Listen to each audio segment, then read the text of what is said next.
Madam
Speaker, order, please.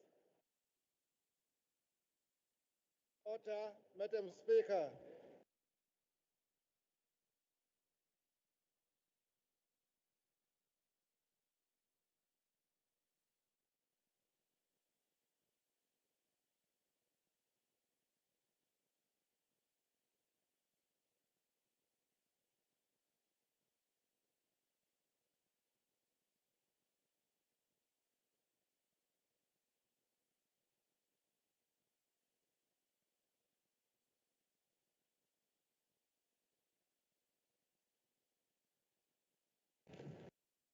Honorable members, please close our eyes for a moment of silence and meditation.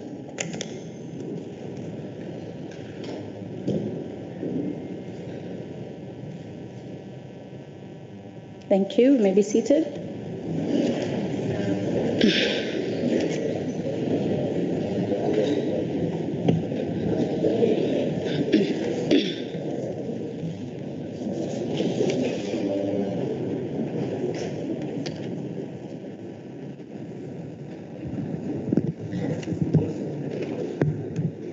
Thank you, honorable members. We're on item 2 of the order paper, obituaries.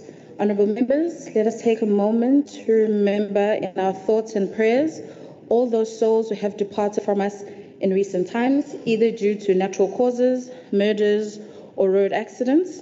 We want to mention the following persons in particular: Mrs. Clara Pili Lembata, mother to Mrs. Guguletu Dube, Committee Coordinator of the Education Portfolio; Dr. Gomolemo Mokeo, a renowned medical doctor, author, and Black consciousness intellectual and activist. Dr. Mokeo was former national spokesperson of the Azanian People's Organization and the founder of the member of the Social Party in Azania. Reverend Begi Zipho Kulekani BK Ludha, a renowned social justice activist, devoted spiritual leader, and community pillar. Reverend Ludha was detained as minister in 1955 and was a central figure in the formation and constitution of the United Congregational Church of Southern Africa in 1967 and became the first president of the Soldier of Christ movement. He was a firm believer of education, and he served diligently as the chair of Inanda Seminary from 1965 to 1981. 9 passengers who perished in a bus accident which happened on N2 between Mandeni and Guaduguza. The bus was ferrying churchgoers from Richards Bay to Shaka's Kraal.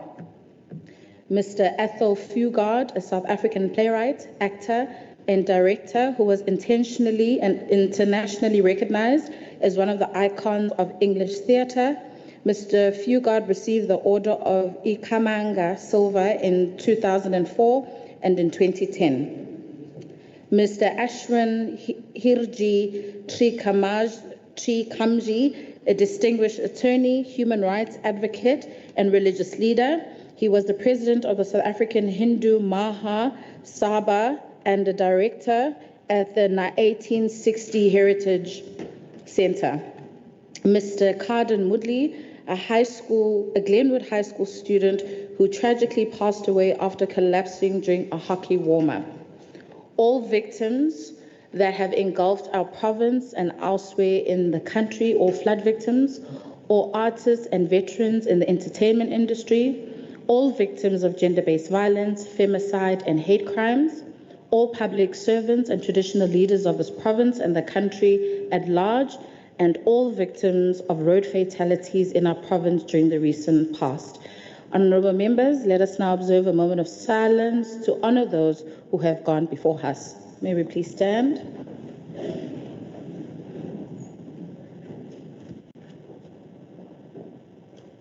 May their souls rest in eternal peace. Amen.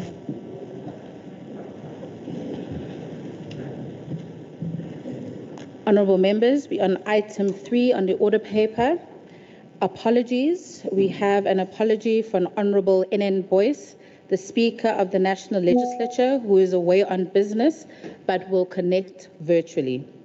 Members who are not well, Honourable P.A.T.N. Buthelezi remains unwell but will also connect virtually. Honourable members, we just have a few mention of birthdays. I'd like to take this opportunity to wish a happy belated birthday to the following members. Honourable Mr. B.A.M. Kize on the 2nd of March. Honourable Mr. L.M. Mayer on the 11th of March. Honourable Dr. I. Kika on the 12th of March. And Honourable Mr. T.Z. Zuma on the 19th of March. Happy belated birthday, Honourable members.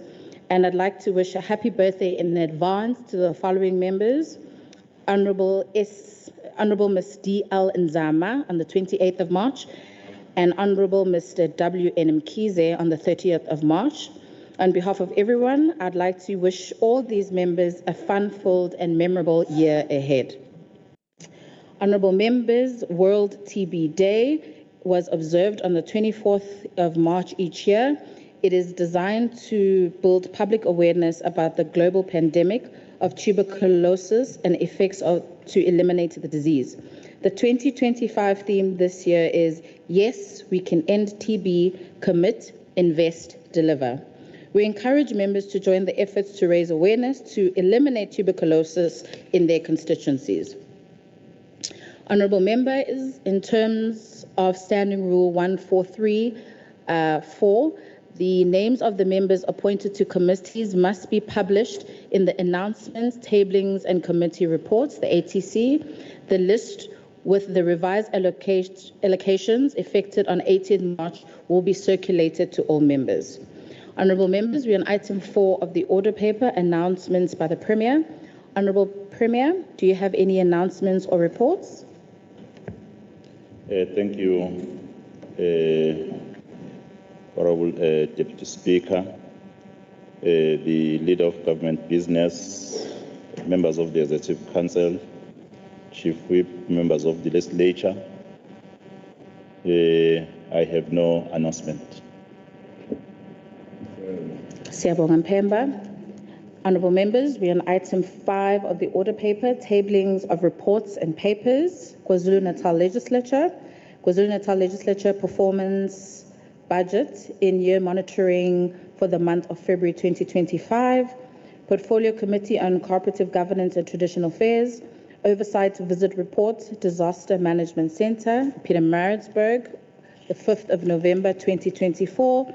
And Community Stakeholders Interaction Session Report, Mkanyagu District, Jozini Local Municipality, Bambanani Hall, 17th of January 2025. Portfolio Committee on Finance, Finance Portfolio Committee Performance Report, July 2024 to February 2025, and 2024-2025 Focused Intervention Study Topic, Ezemvelo KZN Wildlife Infrastructure Projects Finance Portfolio Committee Report, July 2024, February 2025. 5.2, Standing Committee on Public Accounts. Standing Committee on Public Accounts Scope, Performance Reports, July 2024 to July 2025.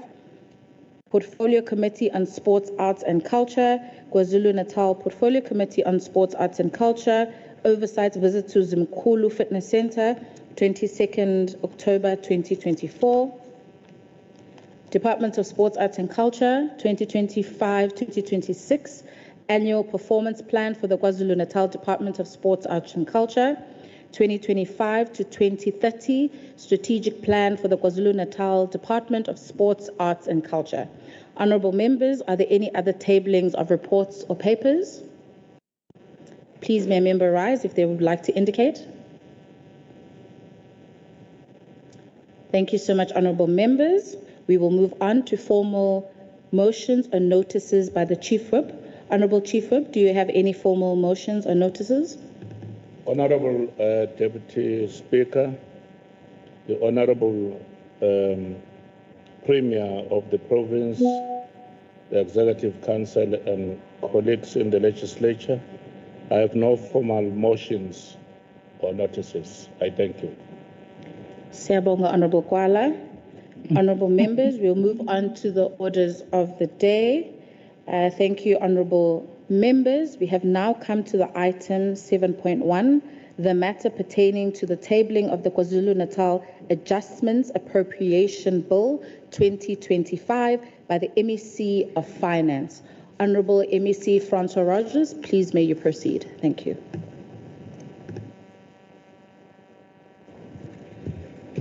Yabulela Somlo. Honourable Speaker, Ms. Ntembeko Boyce, Honourable Deputy Speaker, Mabato Tembe, Honourable Premier, Mr. Tamsan Ntuli, members of the KwaZulu-Natal Provincial Executive Council, Honourable members of the Provincial Legislature, members of the Diplomatic Corps, Chairperson of the KwaZulu-Natal Provincial House of Traditional and Khoisan Leaders, Nkosi Shinga, all traditional leaders, Director General Dr. Nonhlanhla Mkhize, Head of Department of Treasury Ms. Carol Coetzee, all heads of department and senior management, CEOs of public entities, the people of KwaZulu-Natal, friends of the media, business leaders and distinguished guests. It is my honour, Madam Speaker, today to table the second Adjustments Appropriation Bill 2025 in the House.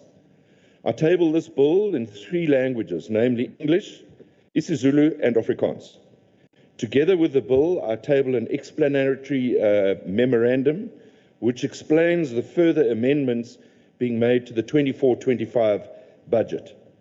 We also provide copies of the Government Gazette issued by National Treasury. This second adjustments appropriation bill is being tabled in line with Section 31A of the Public Finance Management Act, which provides for a province to table an adjustment budget in the event that funds have become available to the province. Madam Speaker, this is once again good news for the province, as National Treasury has allocated additional funding to our province. Honourable members will recall that we tabled the adjustment budget for 2024 in this House on the 24th of. There are further amendments that have been made since that require formalisation by this House, which were only allocated in late February of this year. These amendments relate to the 24-25 financial year, and it is therefore imperative that this bill is tabled, debated, and voted on before the end of the financial year, which we all should know is the 31st of March. We would like to express our gratitude to the Provincial Legislature for making time in its very busy schedule to accommodate this process. The second adjustments budget provides for amendments as a result of National Treasury allocating funds to the province of KwaZulu-Natal.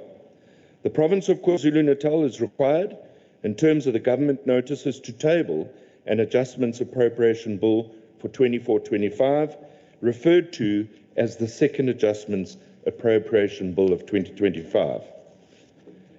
Government Gazette number 52 of 2007 was published by National Treasury and signed by the Minister of Finance in terms of the Division of Revenue Act, and provides information on adjustments to existing allocations to provinces in the 24-25 financial year. In accordance with this Government Gazette and in compliance with Section 18 of the Division of Revenue Act, funds are stopped from the Human Rights Development Grant in the Western Cape, 200 million rand, Gauteng, 300 million rand, and in the Free State, 50 million rand. In compliance with Section 19 of DORA, these funds have been reallocated to KwaZulu-Natal, 100 million rand. I would have thought we would have a round of applause, honourable members. Although I did, during the committee, hear one member say 100 million rand is not a lot of money. To me, it's an enormous amount of money. Limpopo are getting an additional 200 million, and Mpumalanga 250 million, and in total, human settlements in KwaZulu-Natal increases to 2.872 billion rand. Moreover, and importantly, the National Department of Basic Education stopped funds from the Education Infrastructure Grant in Limpopo, 187 million rand. These funds have been reallocated to KwaZulu-Natal. 137 million rand is what KwaZulu-Natal receives, and the Free State 50 million rand in accordance with Section 18 and 19 of DORA. This brings the total for the grant under Vote 5, Education in the Province, to 2.52 billion rand. Madam Speaker, the above is a clear demonstration of the capabilities of the province of KwaZulu-Natal and the two departments in particular to deliver effective service and therefore be in a position to receive additional funding where other provinces have failed to spend. In addition, another adjustment is being formalised in the second adjustment appropriation bill. In this regard, Vote 6, Provincial Treasury, is suspending 20.177 million from their 24-25 baseline across programs 1, 3 and 4, mainly against the savings of compensation of employees and goods and services, to be relocated to the vote in 25-26. The funds will be used towards funding various projects that will be implemented in the coming financial year. These include providing funding for the Provincial Financial Recovery Plan an e-procurement system tool for the province, as well as funding to provide for an internal audit assignment on behalf of the Department of Education, who have not yet established their internal audit function. As I mentioned earlier, Section 31 of the PFMA provides the legal basis for tabling a provincial adjustments budget. The adjustment estimate I am tabling today considers changes that National Treasury is making to the provincial budget, as well as the surrendering of funds to be used in the future. I therefore, Madam Speaker, table the Gazette received from the National Treasury, an explanatory memorandum, as well as the second adjustments appropriation bill. In conclusion, the second adjustments appropriation bill 2025 highlights the effect of all challenges made in the grey shading in the schedule of the bill. The bill, once again, once adopted, allows for these changes to be made to the budgets of the affected votes. We look forward to briefing the Finance Portfolio Committee and other committees on these proposed amendments, and once again, we'd like to express our gratitude that we were able to table this important bill before the end of the financial year. Ndiyabulela Somlo.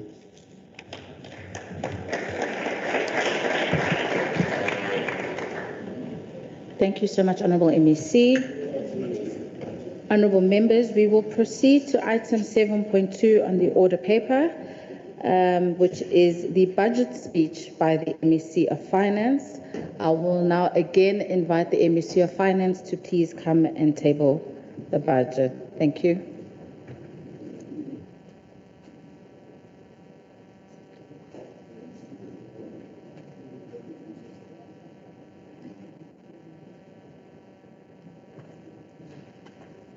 Honourable members, 2 seconds before the MEC presents, and in terms of the Standing Rule 239 of the KZN Second Adjustment Appropriation Bill 2025, I will hereby refer the Portfolio Committee on Finance and the Standing Committee of Oversight after the tabling of the budget. Thank you.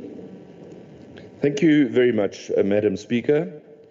Honourable Speaker, in her absentia, Ms. Nontembeko Boyce, Honourable Deputy Speaker, Ms. Mabatu Tembe, Honourable Premier, Mr. Tamsan Ntuli, and members of the KwaZulu-Natal Provincial Executive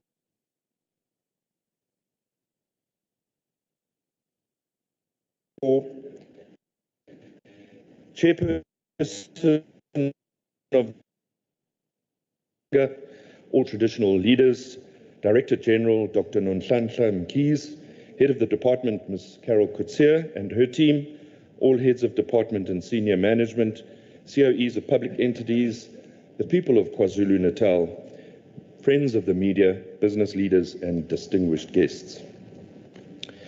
Madam Speaker, it's now over 9 months provincial union. Our ability to unite as political parties, despite our differences, has ushered new hope of shared prosperity and progress for the people of the province of KwaZulu-Natal. We can be proud that as KwaZulu-Natal, we managed to form a government long before political parties at a national level could form the government of national unity. I make this point in reflection of our dark and violent past. Those who lived through that era of political intolerance in KZN will attest to the significant strides we have made in advancing stability in our democracy. The creation of a capable, ethical and developmental state is the cornerstone and a key uniting factor in the government of provincial unity. Madam Speaker, ahead of tabling this year's budget, I sought public contribution from people in all corners of KwaZulu-Natal. It is pleasing to note that the majority of more than 200 contributions sourced through social media, over 70% were in the 25 to 34 age group area. This is testimony that when consulted or given an opportunity, our young people are in tune with political developments in our province. The message from the people of KwaZulu-Natal is clear. They want an effective government that is run on principle rather than political machinations. They want service delivery in a qualitative manner to be delivered. Opportunities must be granted on merit rather than through patronage and favoritism. Mr. Mqondisi Ngoma from Ladysmith under the Utukela District Municipality requested that this budget should empower young people with skills empowerment and training in the agricultural sector. Mr. Ngoma specifically asked that there should be economic opportunities for young people in this sector. Makewane, I'm pleased to tell you that the government of provincial unity, like our national counterparts, is in the early stages of implementing the new public-private partnership policy. Through this policy, we envisage that government will partner with the private sector to advance inclusive economic growth, youth empowerment, which is a critical part of that process. Last year, I was invited to the annual general meeting of the Harry Gwala Agri, a non-profit company which aims to address unemployment and food insecurity in its region of operation by upskilling and facilitating growth among aspiring farmers.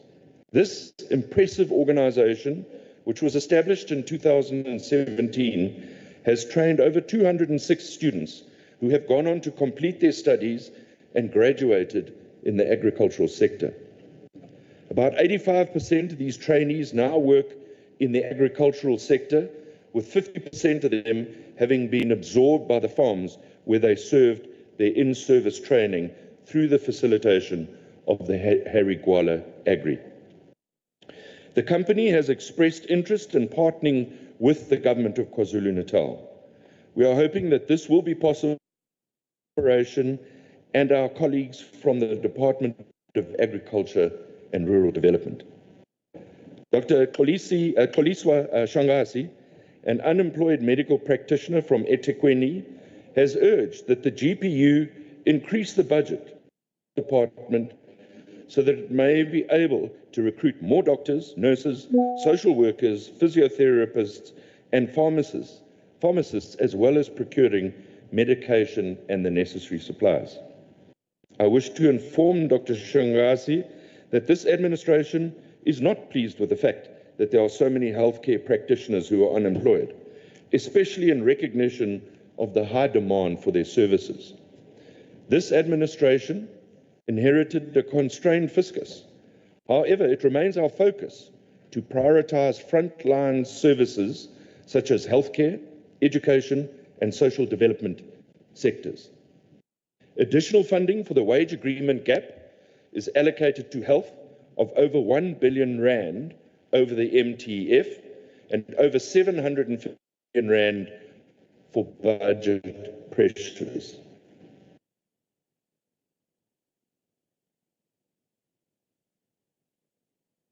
Announcement by the Minister of Gotogwana of the additional 28 billion rand to be allocated to health departments across all provinces. And as the province and as Treasury, we're already engaging with our national counterparts to see how much of that 28 billion we can get for the province of KwaZulu-Natal to specifically deal with the crisis in health. We must protect existing jobs within our frontline sectors. Thabo Gumede from Newcastle lamented about late payments to suppliers by government departments and entities. I must admit that it is concerning to hear stories of many small businesses struggling to function because certain public entities and departments are not paying on time. Such a practice does not bode well for our vision of establishing a thriving entrepreneurial culture. Certainly as government, we must lead by example. Our Treasury, our pay-on-time team, remains open and committed to assisting departments and other entities improving and fulfilling their obligations to suppliers. An e-procurement tool, which is currently in the process of being approved by National Treasury, will curb departments and entities from incurring expenditure when in fact they are not cash-backed. Madam Speaker, it is my honour to present the 25-26 MTF estimates of the Provincial Revenue and Expenditure, which gives details of the provincial fiscal framework to the people of this province and beyond. These estimates provide an opportunity for the provincial legislature and citizens to hold the provincial departments and public entities accountable for the public funds they spend. Details are provided in the budget documents that I'm tabling today on what the allocated funds will be spent on and how this budget will benefit the people of our beautiful province. Please allow me, Madam Speaker, to table the following documents: Appropriation Bill 2025, the 25-26 Provincial Budget Speech, 25-26 Estimates of Provincial Revenue and Expenditure, 25-26 Estimates of Capital Expenditure. Madam Speaker, when appropriated, this bill will give the legal basis for departments and public entities to spend their 25-26 budget. Honourable members, global conditions have been relatively stable over the past 2 years as disinflation proceeds amid easing energy and food prices alongside favourable global trends. The falling inflation rate and less restrictive monetary policies are expected to support consumption, investment, and financial conditions. In its recent projections, the IMF forecast modest global growth of 3.3% this year and in 2026. It is worrisome, however, that the trade policy shifts have intensified as the United States of America recently announced tariffs on certain commodities. This signals an imminent second round of trade war as US trading partners might retaliate. If this materializes, it could cause significant market volatility and could stabilize global growth. Turning to South Africa, Madam Speaker, it remains a concern for us that our country's economy continues to perform significantly lower than its growth potential. The country has made significant progress in stabilizing the electricity supply, as is evidenced by the suspension of load shedding for a greater part of last year. Despite this, economic performance remained on a low growth path with an estimate of 0.7%. However, recent projections indicate that the national growth could reach 1.7 this year, 1.8 in 2026, and supported by the improvements in the electricity supply and further reforms in the transport sector. Also, household consumption is expected to benefit from lower inflation and interest rates, while business confidence could stimulate growth and private investment. Honourable members, the forecast growth is still below the desired level, which would help us to address the social challenges of high unemployment, poverty, and inequality. The low growth problem limits government's ability to collect tax revenue. As a result, our debt could reach unsustainable levels where spending on social priorities is crowded out, or where we need to look at alternate solutions, such as reviewing our revenue streams in the province of KwaZulu-Natal. Years of poor policy implementation at a national level, a declining global economy, coupled with the COVID pandemic, have played havoc with our financial stability in the province. The province, as we now know, had to face over 70 billion rand worth of budget cuts, as well as various unfunded wage agreements over the 4 years. That 60 billion rand is literally just short of half of our annual budget. And that was cut off our budgets over 4 years. It's therefore little wonder that we are struggling to recover from those cuts. After stagnation and deterioration, KwaZulu's economy has somewhat stabilized. Deterioration was attributed to numerous structural challenges, including extensive electricity load shedding, operational bottlenecks. Despite a low growth trajectory, KwaZulu-Natal's economy grew when using 2000 as a base year. However, the growth rate in KwaZulu-Natal is estimated to have dropped from 1.1% in 23 to an estimated 0.5% in 24. To improve moderately to 1.7% in 2025 and 1.8% in 2026, supported by the implementation of effective structural reforms such as energy, freight and logistics, water, green and program to support the informal economy. The Government of Provincial Unity in KwaZulu-Natal aligns to the three strategic priorities set by the Government of National Unity. And these are the cornerstones of our programs of action. These three strategic priorities are the following: driving economic growth and job creation, reducing poverty and addressing of living, and building a capable and ethical and developmental state. It's important that we set out to accomplish these priorities in a system. In order to achieve that, we must ensure that inclusive economic growth continues to improve. This will lead to the creation of new sustainable jobs, increased revenue for government, which will in turn improve our capacity to fund key government service delivery programs. The GPU has a responsibility to build the province's economy after several challenges, which include, as I said earlier, the COVID-19 pandemic, the July 21 unrest, and various other natural disasters that we faced. Madam Speaker, Treasury has no easy task.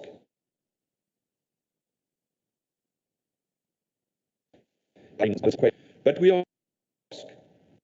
we cannot do this in isolation.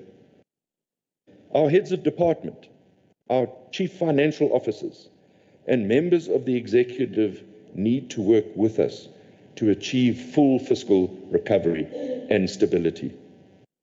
The provincial budget is being tabled against this backdrop. Low growth prospects mean that the country cannot afford to take on more expenses. KwaZulu-Natal, like other provinces, will have to reprioritize its existing budget to fund new service delivery imperatives that may be identified over the MTF. While the budget being presented today largely brings good news of additional funds for both the equitable share and the conditional grant allocation for this province, we have to acknowledge that historic budget cuts have put immense strain on the provincial fiscus. This has resulted in severe budget constraints for a number of our government departments, resulting in an unsustainable growth of accruals in our current financial year. It is clear that we cannot continue to budget using the only incremental budgeting approach, as we have done for so long in the past. Rather, we need to adopt a budget business unusual approach. Madam Speaker, the formulation of the 25-26 budget for KZN has been an arduous task. We've had to consider several competing needs with our limited financial resources. Priority has to be given to critical service delivery departments while still trying to maintain operations in non-critical areas. We have to realize that as provincial departments, we don't operate in isolation or in silos, but under one fiscal umbrella. Having said that, a budget of 158 billion rand is a big ship to turn. And to minimize disruption and paralysis of the provincial finances, the Provincial Treasury Senior Management Team and myself set aside a few days in December to unpack the best way forward. We have come up with a very credible provincial financial recovery plan that is packaged into 6 work streams. Some of these work streams are responsible for looking into provincial revenue optimization, while some are looking into right-sizing the budget within the current resource envelope. We anticipate that a lot of work will have to be completed by June of this year and will, in all likelihood, require a reorganization of our budget. I will expand on the provincial recovery plan, the provincial financial recovery plan, and its responsibilities over the various work streams when I present the Vote 6 provincial treasury budget speech in this House. The province, Madam Speaker, has three sources of funding, and these sources are used to fund the government programs in KwaZulu-Natal. The largest source of funding is the provincial equitable share, followed by the conditional grant funding, and to a lesser extent, provincial own revenue. This latter source relates to funds the province collects from items such as motor vehicle licenses, health patient fees, interest on our provincial bank account, gambling taxes, among others. And the graph that you see below shows the source of these fundings. Madam Speaker, I'm pleased to announce that this is the very first time in many years that KwaZulu-Natal actually benefits additionally to our own budget over the MTF as a result of the data updates of the provincial equitable share formula. In recent years, these data updates have not worked in our favor, which has resulted in reductions in our funding.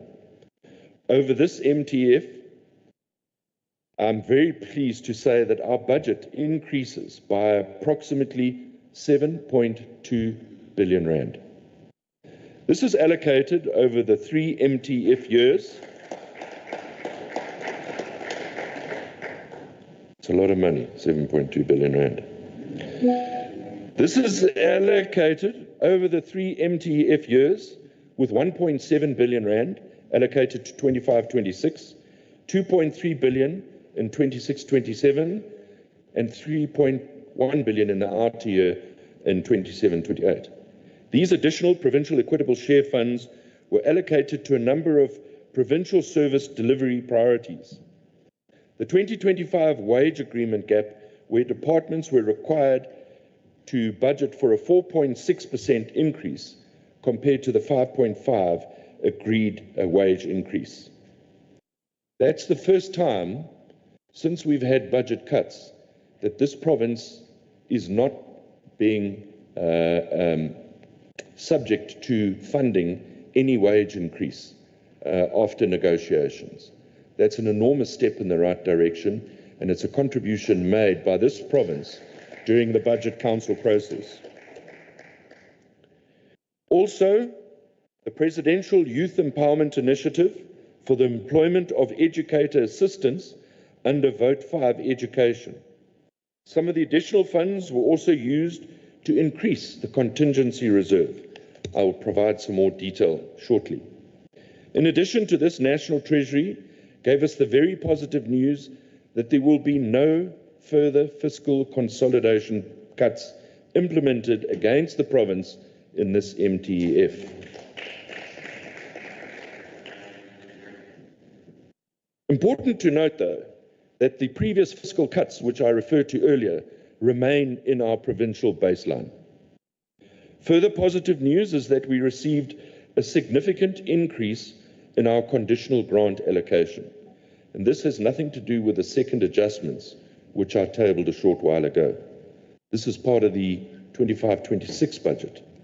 The conditional grant budget increases by 20.6 billion rand over the MTF, with the largest increase in 25-26 of 1.3 billion, 79 million, and then 1.2 billion in the outer year. Our provincial own revenue budget was revised downwards, which is always a concern, but this is mainly because of lower than anticipated collections from health patient fees, as well as the impact of lower interest rates anticipated over the medium term, which obviously impacts the interest we anticipate receiving on the provincial bank account over the MTF. The net reduction over the MTF amounts to 179 million rand less that we will collect. And as I indicated, one of the provincial financial recovery plan work streams will focus on increasing our provincial own revenue going forward by looking into both existing and new sources of revenue over the MTF. In aggregate, Madam Speaker, we see a healthy increase in our funding over the MTF. The budget we have over the MTF to fund all our activities is shown in Table 1, which shows the provincial equitable share, conditional grants received from National Treasury, as well as the amount we anticipate to collect from our provincial own revenue. In the 25-26, the provincial equitable share amounts to 128.1 billion, with the amounts allocated over the MTF shown in Table 1 above. The conditional grant allocation amounts to 26.4 billion rand. This means that the total amount we receive from National Treasury is 154.5 billion. When adding the provincial own revenue and provincial cash resources to this amount, the total revenue for the province, as I said earlier, is the amount of 158.8 billion. The provincial departments are planning to spend 158.5 billion, and the contingency reserve is set at 278 million rand, growing to 468 million rand over the MTF. As mentioned, we received an increase in our provincial equitable share as a result of the data updates of the formula that determines the budget to be allocated to each province, as well as the 25 wage agreement gap and the Presidential Youth Employment Initiative. This was offset by the reduction in our provincial own revenue budget, and in aggregate, the funds available for allocation are shown in Table 2. Some of the additional funds were given to the province by National Treasury for specific purpose and were allocated to various votes in line with these conditions. For now, the funds for the 25 wage agreement gap have been allocated to social sector departments in view of their ongoing budget pressure, whereas the balance is kept in the contingency reserved with an in-year assessment to be undertaken of the remaining departments' personnel spending pressures before making the allocation in the 25-26 adjustments budget in November of this year. At the recent tabling of the 25-26 budget by the Minister of Finance, it was announced that an additional 29.1 billion rand would be allocated to education and 28.9 billion would be allocated to health for spending pressures related to COE across all provinces. As I said earlier, Treasury is one step ahead and is already in the process of preparing a motivation to access a significant portion of these funds for the province. These funds will be appropriated to the provinces in the 25-26 adjustments budget. The additional funds resulting from the data updates are allocated to various priorities at the province, and these had no. The Provincial Executive Council resolved that all votes should be provided with an opportunity to bid for the available funds. This also allowed the executive to see what departments viewed as their immediate pressing needs, but also to allow for a fair allocation of these resources. As was expected, the funding requests by all votes from all departments far exceeded what was our available allocation. This required significant engagement and debate by the Ministers' Committee on the Budget and the Provincial Executive Council. There was also a decision taken to adjust the contingency reserve, mainly to ensure that a higher amount is in later years more adequately for unforeseen spending pressures that may arise. Table 3 that you see below shows the allocation of all additional provincial equitable share funds. By far the largest portion of the additional funds was again allocated to our frontline social sector departments, in part informed by the severe budget pressures that they've been experiencing in recent years. It is imperative that during this recovery period, we protect our frontline departments, who have also borne the brunt of the equitable share cuts imposed by National Treasury, who have also suffered from unfunded wage agreements concluded nationally. Health, education, and social development need our attention. These funds were allocated as follows, with the amounts shown in Table 3. The Provincial Legislature received funding for the carry-through costs of the 24 wage agreement, additional funds for the employment of researchers, voter education leading up to the local government election, as well as funds to strengthen the work of the oversight committees. Vote 3, Agriculture and Rural Development, receives funds for communal livestock production, the fight against foot and mouth disease, which is becoming all the more prevalent, as well as new laboratory equipment. Vote 5, Education, receives funds towards addressing budget pressures that have been evident since the commencement of the fiscal consolidation budget cuts, and the department also receives funds for the 25 wage agreement gap, as well as the Provincial Youth Employment Initiative. The funds for the Employment Initiative will be used to employ 10,322 educator assistants in the 25-26 year on a 12-month contract. The department's total budget has therefore increased by 3.7 billion rand year on year. Health receives funding towards addressing the budget pressures that have been evident since the commencement of the fiscal consolidation. The department also receives funds for the 25 wage agreement gap, and the department's budget has therefore increased by 2.4 billion rand year on year.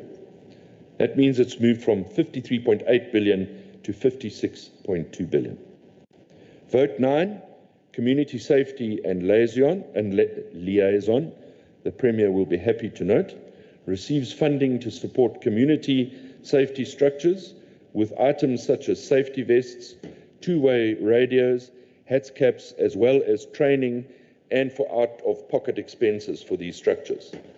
The funds are also for an electronic complaint management system for complaints managed of SAP services, as well as gender-based violence activists at police stations. The department wishes to appoint youth as GBV activists to provide support to victims of GBV when they go to police stations. Furthermore, the funds are for the placement of law graduates in police stations so that police officers are better equipped to handle legal challenges, thus improving compliance with the law. Vote 12, Transport, receives funding to start right-sizing the budget for learner transport, which has shown budget pressures in recent years. After allocating these funds, there is still a shortfall in the baseline. Vote 13, Social Development, receives funding towards addressing the budget pressures that have been evident since the commencement of our budget cuts. The department also receives funds for the 25 wage agreement gap, and the department's budget has therefore increased by 202 million rand year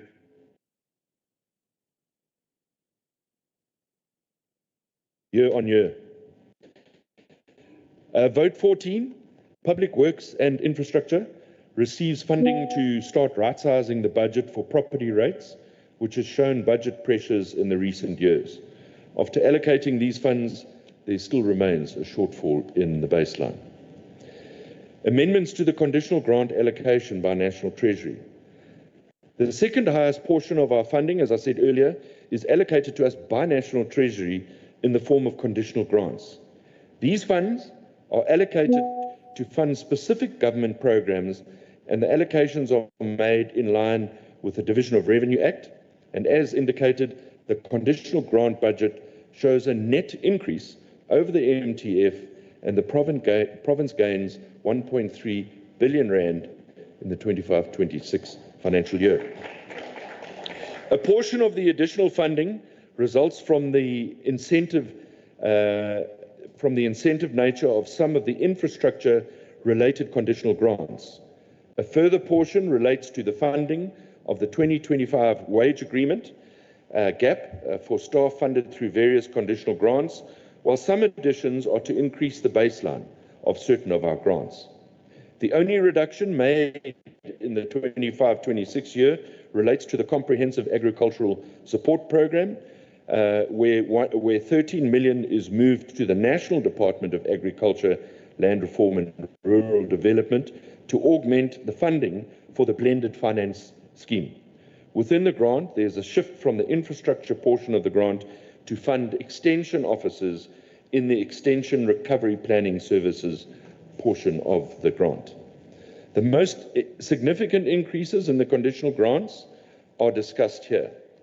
All conditional grants that have a personnel-related element see budget increases with respect to the 25 wage agreement. This affects grants such as the NSNP, the National School Nutrition Program, the Education Infrastructure Grant, the Health Facilitator Revival, the Human Settlement Grant, Community Services Grant, Integrated Grants for provinces. In aggregate, the province receives 147 million rand through the EPWP Integrated Grants for provinces, which is an increase from the 141 million rand received last year. The Education Infrastructure Grant increases by 93 million rand to a total of 2.5 billion. This grant is incentive-based and the department scored well. Well done, MEC Shlomuga. Not only did you improve on your matric results, but National Treasury also notes that your score is well, achieving 84% in terms of submitting planning documentation and showing capacity to be able to spend. The department has excellent achievement. The National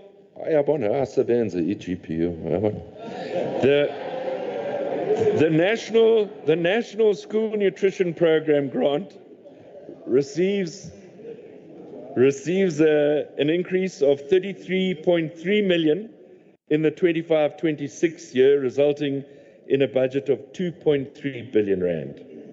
It is noted that this grant showed spending pressures in the current year, and the allocation will assist in addressing these shortfalls. The Early Childhood Development Grant receives an increase of 17.4 million to support the infrastructure component of this grant. The Health Facility Revitalization Grant is increased by 76.2 million rand to 1.5 billion rand. The department once again fared well and scored 95% with respect to the incentive nature of this grant. The department and MEC Nomagugu Semelani is congratulated and her team on continuously qualifying for the incentive allocation. The District Health Program grant increases by 34.6 million to 7.5 billion. The Provincial Roads Maintenance Grants is also an incentive-based grant and sees a significant increase of 874 million rand, resulting in a total budget of 3.5 billion in the next year. The provincial budget is allocated to 14 votes for spending as shown in the table below. This table shows the amounts allocated to each vote for spending in the 25-26 and each vote's share of the total provincial budget. In aggregate, 79.9% of the provincial budget is allocated to 3 social service departments: education, health, and social development. Madam Speaker, I want to repeat that because there's a narrative out there that this government is not interested in our frontline departments. 79.9% of the provincial budget is allocated to 3 social service departments: education, health, and social development. Each MEC will elaborate on what these funds will deliver when they present their respective budgets in this House, while significant detail is also contained in this regard in the estimates of provincial revenue and expenditure, as well as the estimates of capital, which you should have a copy in front of you and I'm tabling today. In conclusion, Madam Speaker, as part of Treasury's initiative towards building a sustainable economy focused on job creation, Treasury KZN will be hosting a public-private partnership workshop in May to unpack the newly adopted public-private partnership regulations that take effect from the 1st of April this year. This will afford stakeholders an opportunity to invest in the development of a sustainable economy through mutual collaboration and benefit, and one of the focus areas being the creation of sustainable jobs. Madam Speaker, I stated earlier that we have not been able to accede to all the requests for funding. However, I remain confident that with the budget I have delivered today, we will move all that much closer to achieving our strategic objectives. There are definite signs of economic green shoots coming through, as is seen in the increase of our equitable share, additional allocations to our conditional grants, and the results we aim to achieve through the Provincial Financial Recovery Plan. What is required now is discipline with a sharp focus on the end objective: growth in our economy, job creation, and stabilizing and reducing the cost of our living. As Treasury, we are committed to perform oversight and monitoring, something that's not always very well palatable. We have to monitor provincial expenditure with a view to prevent expenditure of non-essential areas of government. Treasury is also undertaking a process to identify new streams of revenue for our provincial focus. Cabinet resolved to adopt a cost containment instruction note, which is aimed at sustaining KwaZulu-Natal's ability to take care of its needs while protecting the future. Cutting the nice-to-haves to protect the must-haves. One such example is Cabinet's agreement to do away with rental vehicles with the procurement of vehicles in line with National Treasury guidelines. I have been given an update on the expenditure incurred, and watch the space. When the Government of Provincial Unity took office, the province was projected to overspend in the region of 10 billion rand, and I had raised this in the House. We were projecting an over-expenditure on current spending pressures of 10 billion. With strict control measures and compliance, we have managed to reduce this to below 5 billion rand.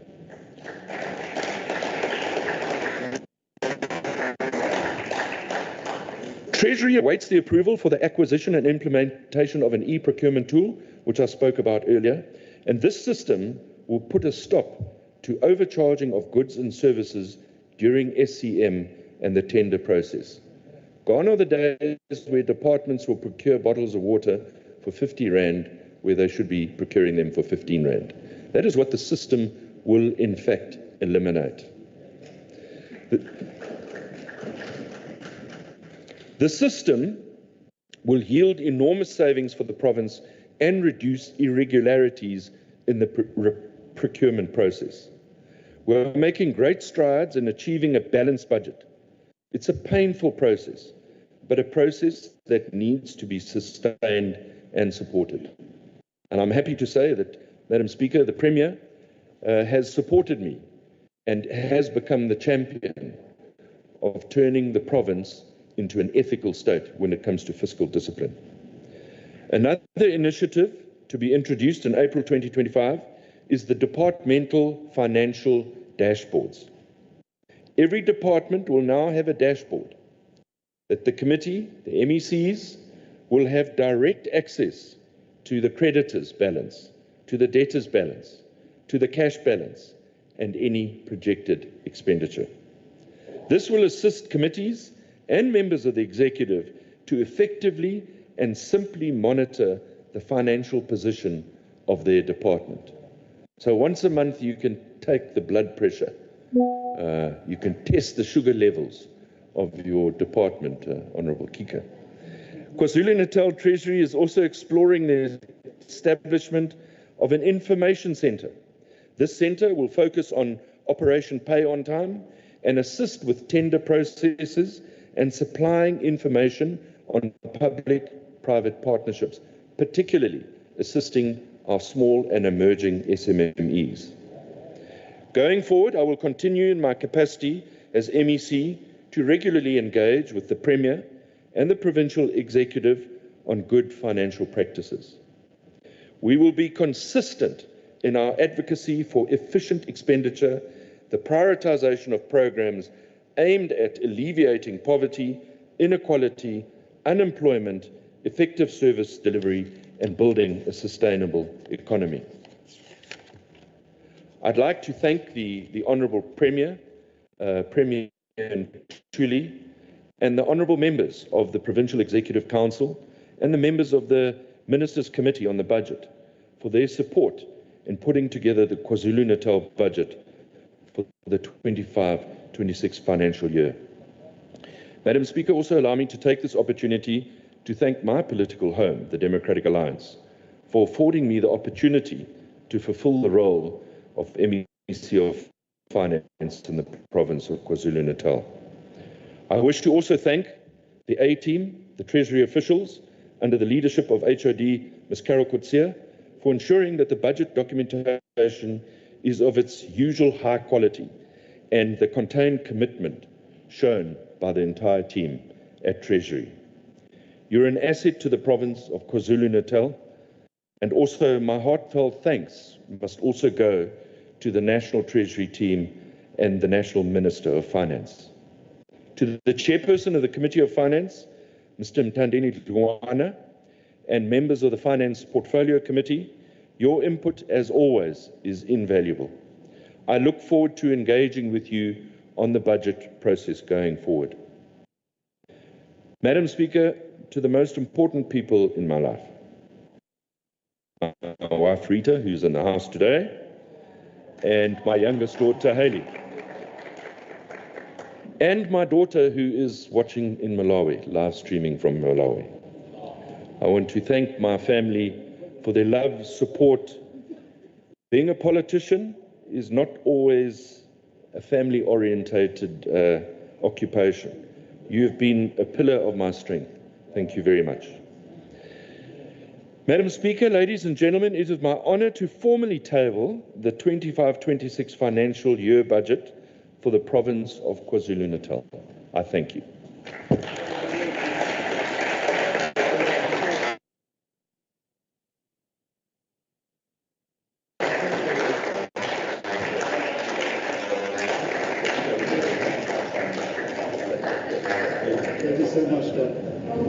Thank you so much, Honourable MEC.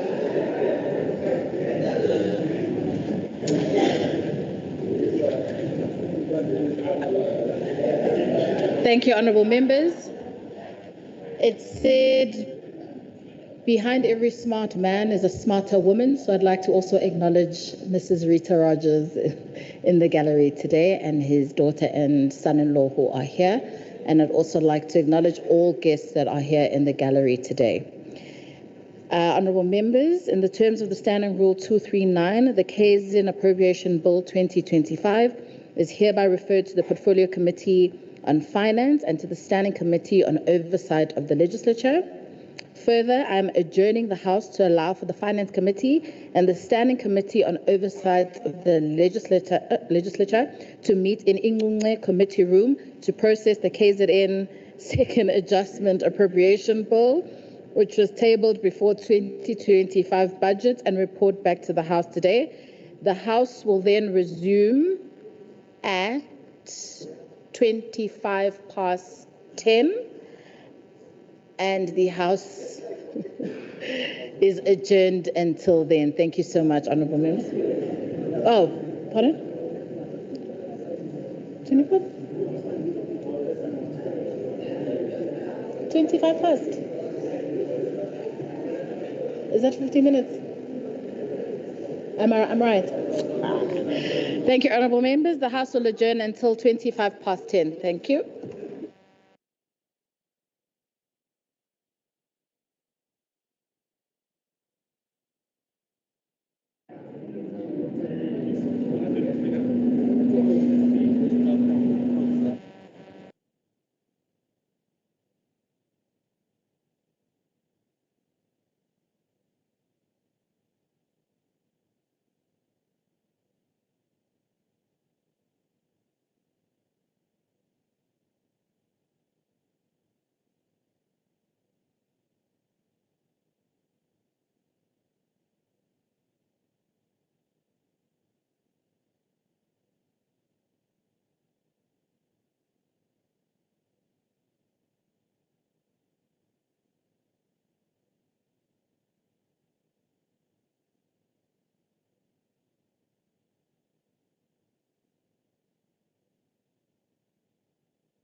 Levukana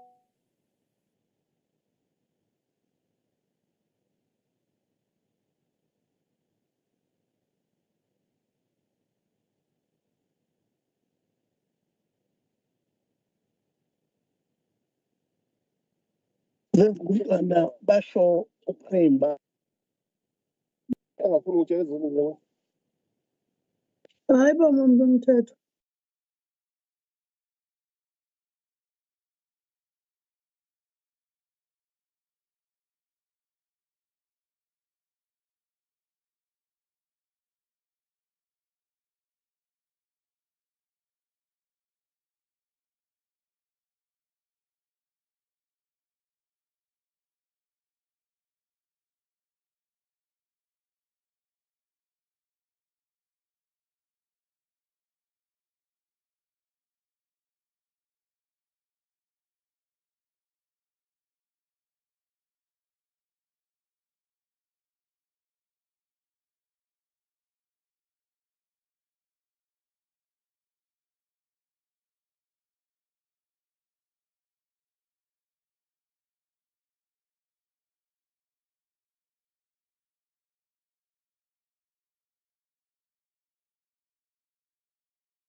A of the Constitution, the committee must facilitate the public access and involvement in the legislative processes. However, no public hearing were held on the bill due to the time constraint. The tabling and the briefing on the bill by the MEC and the Provincial Treasury today was streamed live or on KwaZulu-Natal Facebook page, which has over 1,000 followers, as well as on its YouTube channel, thereby promoting public access and involvement to the bill. As we recommend, Honourable Speaker, today, the Finance Committee therefore met to consider the bill, and having considered this bill and the accompanying papers and reports, and after due deliberation, the committee unanimously agreed to support the bill and recommend, Honourable Speaker, that the House votes in support of the bill. We thank you so much. Thank you so much, Honourable Dlungwana. May I please have the report by the Chairperson of STACOV on the KwaZulu-Natal Second Adjustment Appropriation Bill 2025 on vote 2, the Legislature, Honourable L.J. de Klerk, for 5 minutes. Thank you, Honourable Deputy Speaker. The MEC for Provincial Treasury, Honourable Rogers, tabled today on the 25th of March 2025 the Second Adjustment Appropriation Bill that was responding to the additional funding received from National Treasury. The bill was duly referred to the Speaker of the Portfolio Committee, the Chairperson of the Portfolio Committee on Finance, and to STACOV Committee for processing. A meeting to consider the bill as far as it relates to vote 2, that is now the Legislature, was held by the committee today on the 25th of March. It is important to reflect that the consideration of the content of the bill was made possible through an approved process whereby the Speaker, on request by the MEC, according to the briefing and consideration of the bill taking place prior to the formality of the tabling of the bill that just happened a few minutes ago. This, however, did not detract from the formal process of the adoption of the report. At adjournment after the tabling of the KZN Second Adjustment Appropriation Bill 2025, the committee met to formally process the bill and adopt the report. The bill does not provide any additional allocation for vote 2 and is also not implementing any environments within vote 2. The Standing Committee on Oversight, therefore, does not have to comment on the details of the adjustment as they do not affect the Legislature. The conclusion is the committee therefore recommends that the bill be adopted. Thank you, Honourable Deputy Speaker. Thank you so much, Honourable de Klerk. We will move on to the first speaker from the MKP, Honourable S.P. Seme, for 4 minutes. Thank you so much, Honourable Deputy Speaker. Ngicela ukubingelela the Honourable Deputy Speaker, Inkosi Babu Chileza, members in the gallery, members of this House. Good morning. Honourable Deputy Speaker, I thought I should start by passing a piece of advice to a fellow Honourable member on the opposite side, Ubab Biela. You see, Honourable Speaker, Honourable Biela has this tendency of coming to this podium and deal with issues of the opposition party. Content. Honourable Speaker, Dr. Biela must come here and address the issues of the IFP. The IFP is leading the province with 18%. I mean, Premier, Honourable Speaker, is trying so much, even turning government events into campaigning the IFP, and then Dr. Biela, as the Lagui podium, I spend 5 minutes at the campaign the IFP. Like, seriously, Honourable Speaker, it's very bad. He's costing the organization. Voters want you to talk about the issues that they have on the ground. Those 18% people want you to come here and talk about their issues, not decampaign the organization. Anyways, with that being said, let me focus on the appropriation bill that I'm here for. Can you please take a seat? Honourable members. Honourable members. Please, can we give Honorable Kika on the floor? Honorable Dr. Kika, what rule do you rise on? Thank you. Sorry, Madam honorable Speaker. members, you're drowning the speaker. Honorable Kika. Thank you, Madam Speaker. Madam Speaker, I rise on Rule 73, other than the member being utterly off topic and Sorry, Dr. disrespectful. Kika, you rise on rule? 73. Reference to a member by name, yes, honorable. So other than the member being utterly disrespectful and off topic, she must refer to the honorable member as honorable, not all the titles and other things that she's using. This is the House, and the decorum of the House must be maintained. Thank you so much, Honorable Kika. Honorable Seme, please refer to Honorable Biela as honorable and advised to stay on topic, please. Thank you. Thank you once again. Selective amnesia here, but Honorable BL. Anyways, with that being said, Speaker, let me firstly appreciate the additional funds received by the province and allude to the House that the MKP will not oppose on this for a mere fact that it will assist the people who voted for the MK party in the province of KwaZulu-Natal. With the funds that have been allocated to the Department of Human Settlement, we've experienced so much floods and damages on the ground. People are left unattended. There are people who are still in halls since 2022. I hope, Honorable Speaker, that the Honorable MEC will be looking at those people and helping those people. The people of Etongati who experienced a tornado, they are still left unattended. And these funds will surely help those people and be of assistance to the people on the ground. With the funds allocated to the Department of Human Settlement, Honorable Speaker. The housing projects that have been left abandoned, Elembeni, KZN, and Yongana, with these funds, we cannot oppose to the appropriation bill. It will come in handy and assist those people who are left without homes on the ground. Remember, as you're sitting on those chairs, that you are not the will of the people of KZN. The will of people of KZN is the MK party. And we surely will hold you accountable for each and every fund that you received on behalf of this province, because this province belongs to MK party.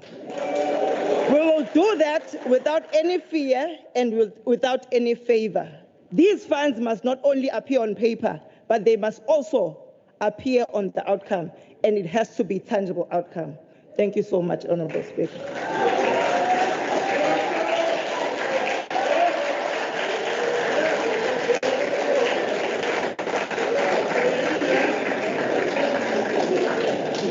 Thank you so much, Honorable Seme. The next honorable member.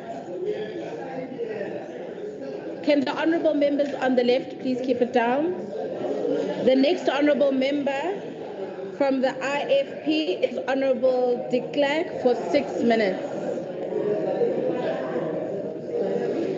Thank you, Honorable Deputy Speaker. Honorable members, please can we settle? Thank you. Honorable Premier, it's a great pleasure to recognize your wonderful SOPA address that you gave on the 25th of February this year, where you stated your commitment to bring new hope to the province, and that you further committed yourself and the government of provincial unity to a government founded on honesty, accountability and service. You have set out your government's goals, and specifically you committed yourself to prudent financial management.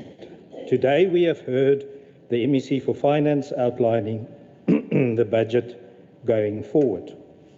And I must say, it was a brilliant budget. As I have stated before, generally financial issues is boring and not well understood. The truth is that no government can roll out any programs without proper funding. Money is what enables government to give effect to the goals that he has set for itself. Because we have a centralized system, it means that we mainly receive our monies almost 90%, more than 90% from the central government. It limits the provincial government in its ability to realize revenue. This is because of a centralized system that removes the government from the people. But, thank goodness, we heard today that there is good news. There is good news that came through the tool of the second adjustment appropriation bill. And that is that we as a province under the GPU have been able to spend our money properly. And when you do your job properly, you get a benefit. And that benefit is extra funds.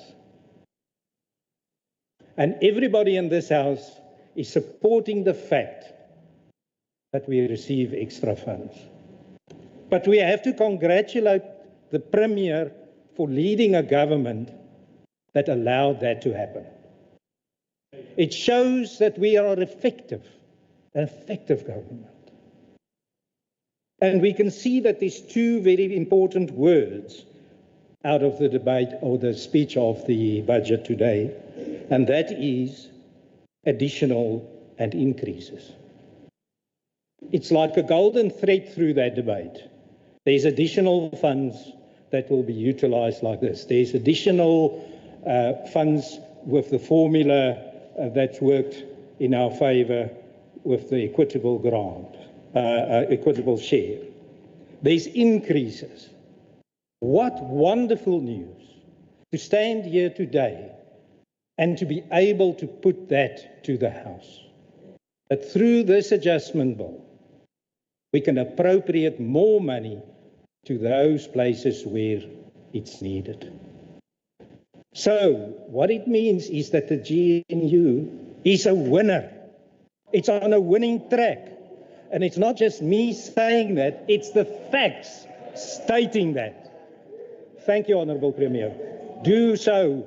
Go on. Do that. Doesn't matter what the opposition says. Keep on winning. Thank you very much. Thank you so much, Honourable de Klerk. Honourable members, we will move on to the next Honourable member from the ANC, Honourable CQ Mandlopa, for 4 minutes.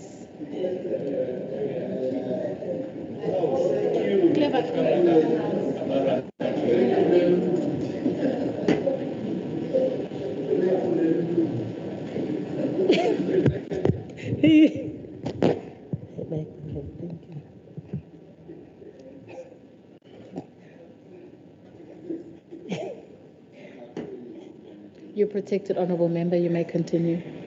Honourable Speaker, Honourable Premier, Honourable members of this House, I greet you all. It is with great honour and responsibility that I stand before you today to contribute to the debate on the Adjustment Appropriation Bill. This bill is a critical tool in ensuring that government resources are managed effectively, particularly in times of economic challenges. The ANC, as always, stands firm in its commitment to ensuring that the people of KwaZulu-Natal and indeed all South Africans receive quality services that promote a better life for all. This bill in its entirety reflects the ANC's unwavering belief in responsibility governance. It is a proactive measure to adjust and reallocate funds where necessary, ensuring that we are able to respond to both emerging needs and challenges.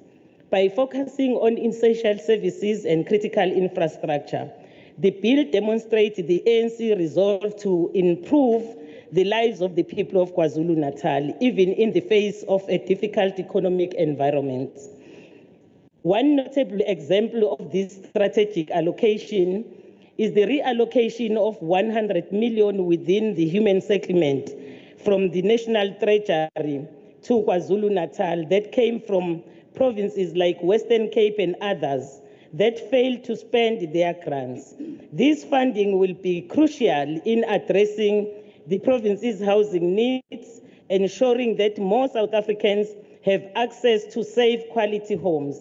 By bolstering this grant, the department is demonstrating its commitment to alleviating the housing backlog and improving the living conditions of our people, especially the most vulnerable in KwaZulu-Natal. Furthermore, the reallocation of funds in the education infrastructure grant is a critical intervention. 137.927 million has been directed to KwaZulu-Natal, a province that has long faced significant infrastructure challenges in education. These funds will go a long way in addressing the existing backlog in education infrastructure by improving and upgrading school buildings, classrooms, and other educational facilities. We are ensuring that our children in KwaZulu-Natal have access to a learning environment that is conducive to their growth and development. This investment is an integral part of the ANC's vision of equitable and quality education for all, especially in the underserved areas. As we know, the province of KwaZulu-Natal has faced serious socio-economic challenges in recent years, like the natural disasters and economic setback. Despite these challenges, the ANC remains committed to upholding its vision of a better life for all. The adjusted appropriation bill is a key instrument in achieving this, as it allows for necessary financial flexibility to prioritize essential services such as healthcare, education, and other services. Moreover, the ANC support for this bill is rooted in our belief that effective and equitable service delivery is possible, even in the tough economic times. By reprioritizing funds, the bill ensures that our vulnerable communities in KwaZulu-Natal receive the support they need, whether through relief efforts, infrastructure projects, or improved healthcare services. It is a strategic response to the economic constraints we face, as it ensures that every rand is spent wisely and effectively, targeting areas where it will be greatest impact. The ANC supports this bill. I thank you.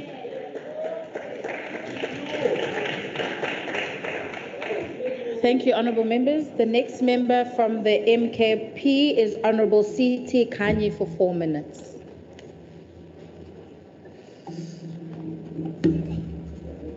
Ngibingelele Deputy Speaker, ngibingelele Nkosi Qhiliza, ngibingelele ubaba uNcamalala esekhaya, ngiphinde ngibingelele uPremier wethu nama members onke we-MK.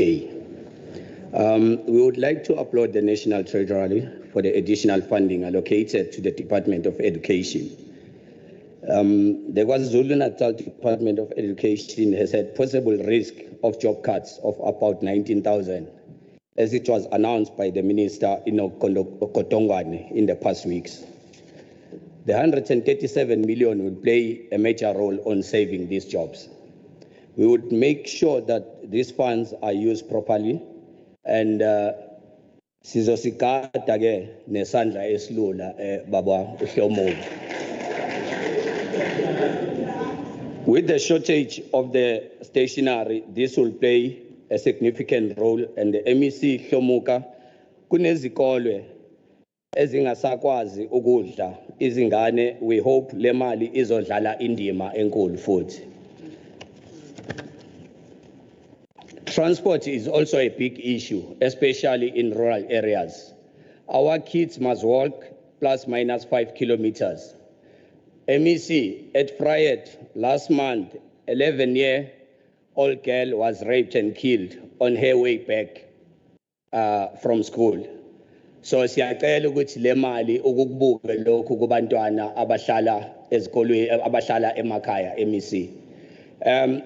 Siyakuthemba ke MEC ukuthi ama results owakhiphile abonisile ukuthi uyayibona iMK, uyazizwa izigi zeMK, kukwenza ukuthi uqonde. So siyacela kube nendlela nale mali ezosebenza ngayo. Asifuni ukuthi sigcine sesibiza ama-hawks MEC ukuthi azovimbana nabantu abagangayo, ngoba enye izinto kufanele siyibuke MEC ukuthi imali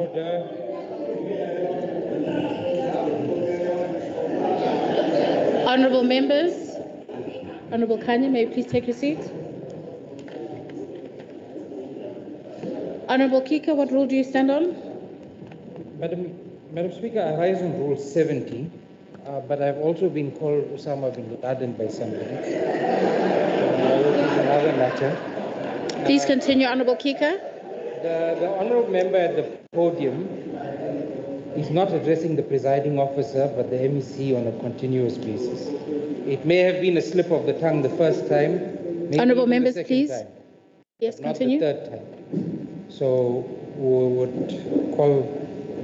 would ask you for a ruling on that. Thank you so much, Honourable Kika. Honourable member, you may please refer to the presiding officer when you are speaking to a member. enye ke yezinto esizoyenza kule mali le uhulumeni asesinikeze yona sizoyilandela eduzane senze sure ukuthi isebenza ngendlela okumele isebenze ngayo ngoba sesikhathele ilento ukuthi kulokhu kulethwa izimali mase ifikile iphinde zingasabonakali ukuthi zishonephi so sigadile kakhulu ukuthi lo 137 million uzosebenza ngendlela eyiqiniso yini ikakhulukazi ezikolweni ukwazi ukuthi kusetshenzwe kufundwe abantwana kungathi kufika izimali zikahulumeni sebese iphinde futhi zingasabonakali ukuthi zishonephi ngiyabonga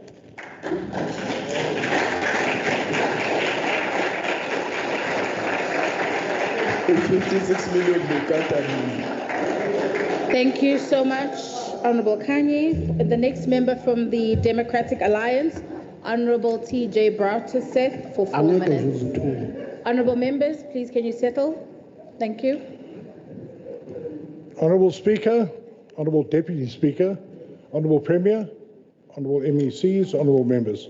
The DA supports the Adjustment Appropriation Bill, and I wish to say it's testament to the fact that National Treasury has the confidence in this government of provincial unity that they've allocated these funds to KZN.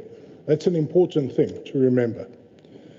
However, I have 4 minutes, and it's this time of the year, the budget time of the year, when one always thinks of and says the following: cometh the hour, cometh the challenge. Budgeting in any enterprise is not easy, let alone a provincial government. There are many demands competing, and they're all intensely politicised. We're indeed fortunate that cometh this hour, the challenge is met by a GPU made up of sensible leadership that understand that things need to change to avoid the path to ultimate and complete ruin. It is testament to the vision of the Premier that he chose an MSc with a proven business track record and respect for strong financial governance to present this historic first full budget of the GPU.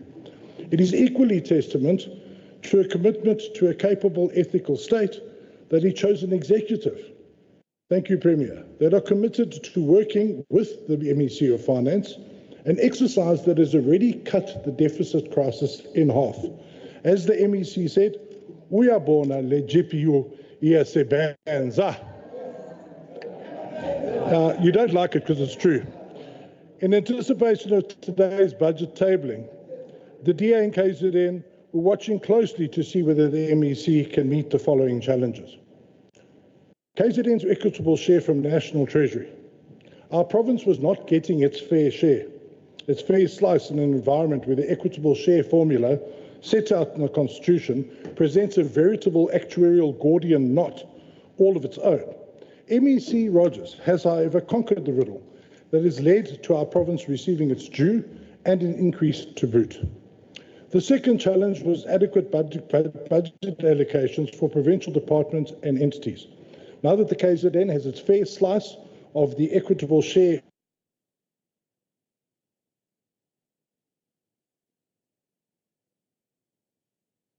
and entities, while avoiding major cuts, so that they can begin the slow path to financial recovery.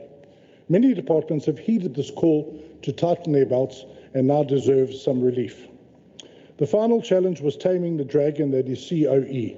The MEC has already secured assurances that the national wage agreements exceeding provincial budgetary estimates will be a spectre of the past.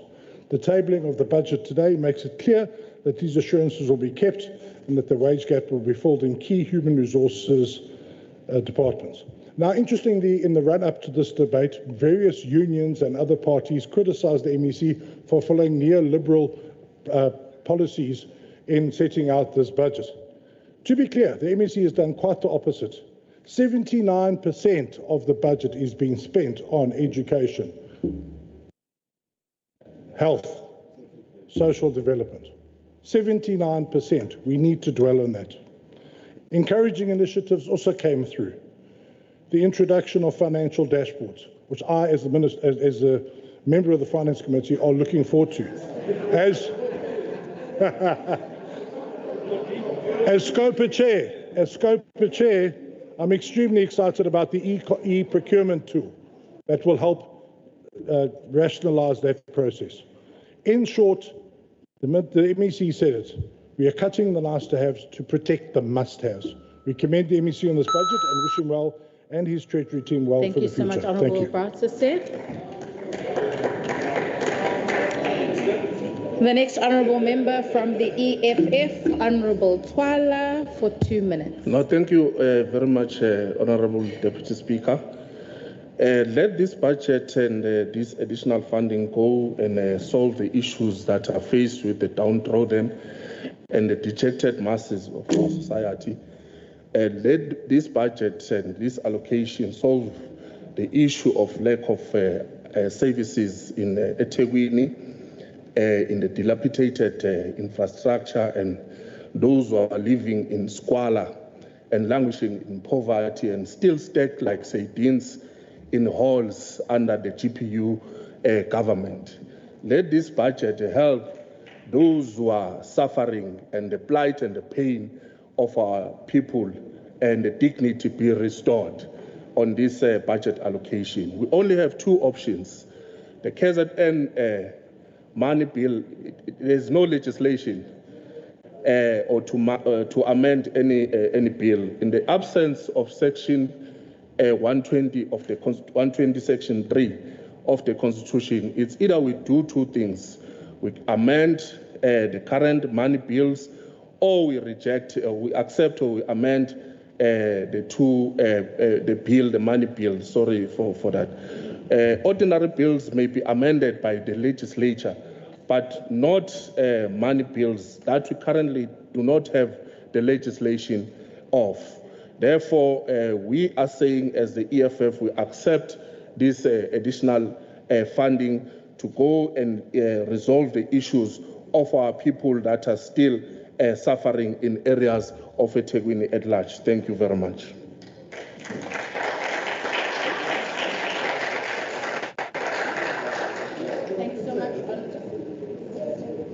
Thank you so much, Honourable Twala. The next Honourable Member from the NFP, Honourable MEC Shinga, for 2 minutes.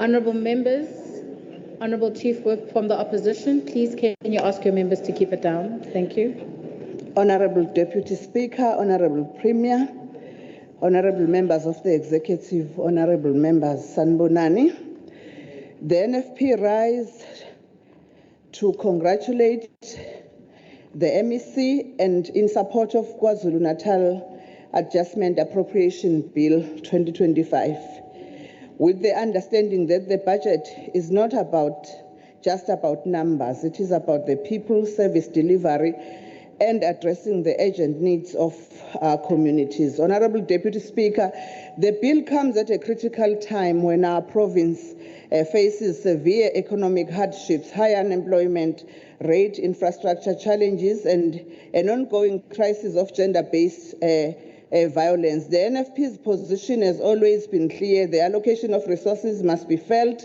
by the people on the ground, especially the poor, the unemployed, and the most vulnerable communities.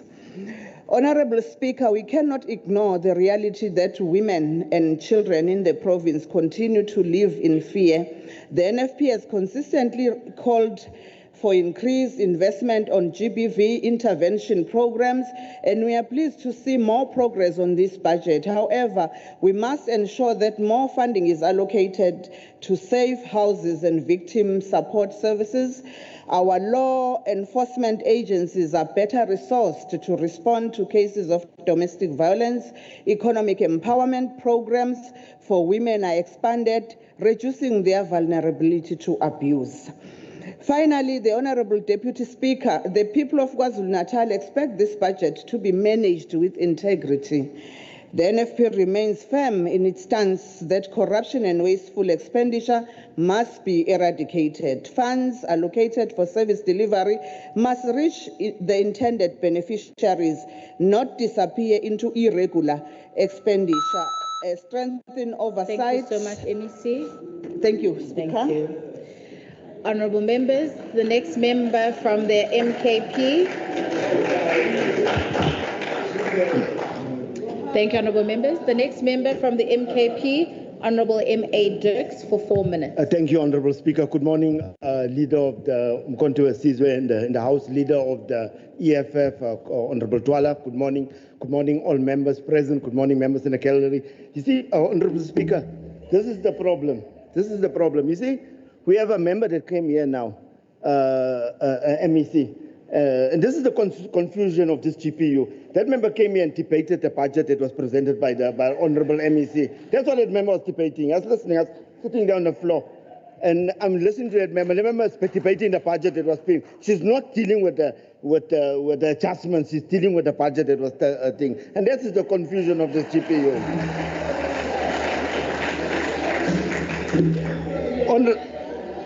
Honourable Speaker, you know, another issue that I want to raise, I only got 3 minutes left.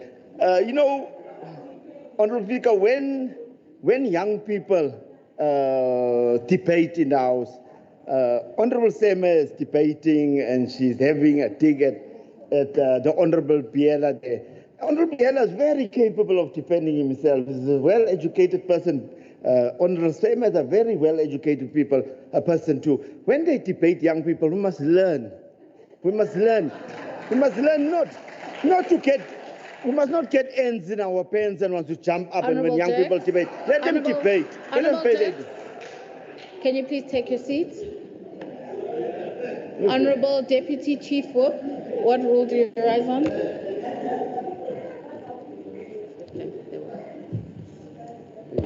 Thank you, Deputy Speaker. I'm rising on Rule 60, and I'm going to ask if you can determine if what the Honourable Dirks is talking about is in fact relevant. Thank you. Thank you so much, Honourable Deputy Chief Whip. Honourable Dirks. Okay, thank you very much. Honourable Dirks, I haven't ruled. I do determine it to be quite irrelevant. Can you please debate on the substantive matter of the appropriation? No, you. Thank you. Okay, Honourable Speaker, fine, it's your ruling, but although I don't agree with your ruling and I'll respect it.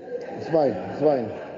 Thank you for respecting my ruling. You may continue. Let us now move to the funding that we have received. You know, Honourable Speaker, from controversies where this is a bittersweet moment, and Honourable Madlope is correct. You know, some of these funds come from the Western Cape. Because, Honourable Speaker, it is Honourable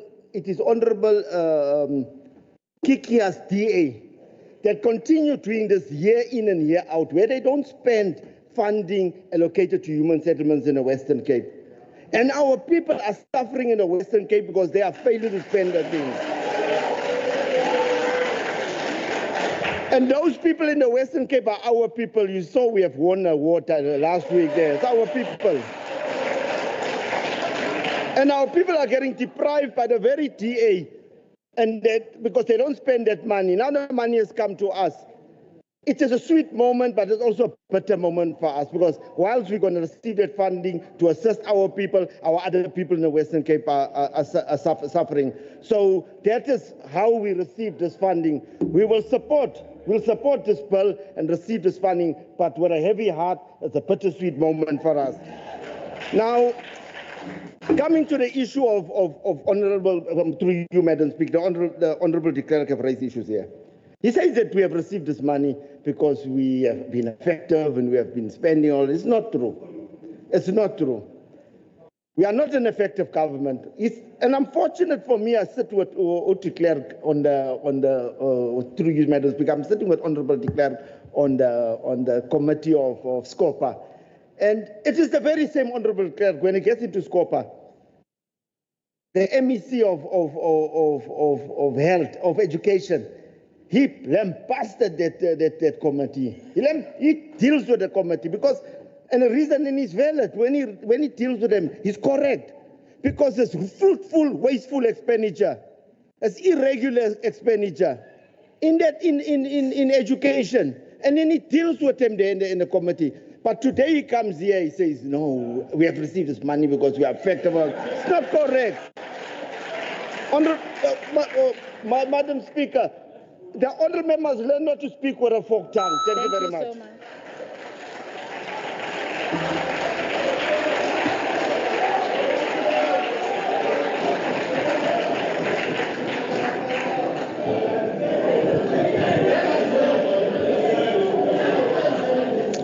Thank you, honourable members. We have come to the end of the substantive debate. Honourable members, please can we settle? We have come to the end of the substantive debate. I call upon the MEC of Finance to respond for 5 minutes. Honourable Francois. Thank you very much, Madam Deputy Speaker, and thank you to all the members that contributed. Some made absolute sense, some made absolute nonsense out of this debate. But you know, when you're in a political party that it calls itself Faction A and Faction B, and you don't know who the chief whip is, and you don't know what bank account you need to supply the legislature to pay across your party funding, don't come here and politically grandstand. Honestly, don't come here and tell us the Western Cape. If you looked at the adjustment budget, obviously MK feels nothing for Gauteng. They lost 300 million rand. The Free State lost 50 million rand. Honourable MEC, may you please take a seat? Yes, honourable member, what rule do you rise on? Honourable members, please. Thank you very much, Deputy Speaker. What rule do you rise on? 57, 1A,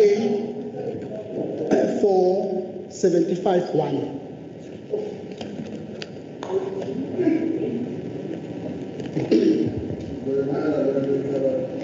Yes, honourable member, you may proceed.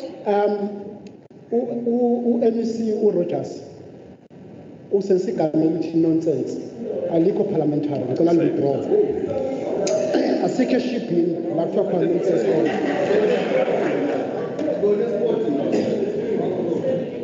Honourable member, I'm going to be inclined to disagree. Honourable MEC said sense and nonsense. He didn't say nonsense.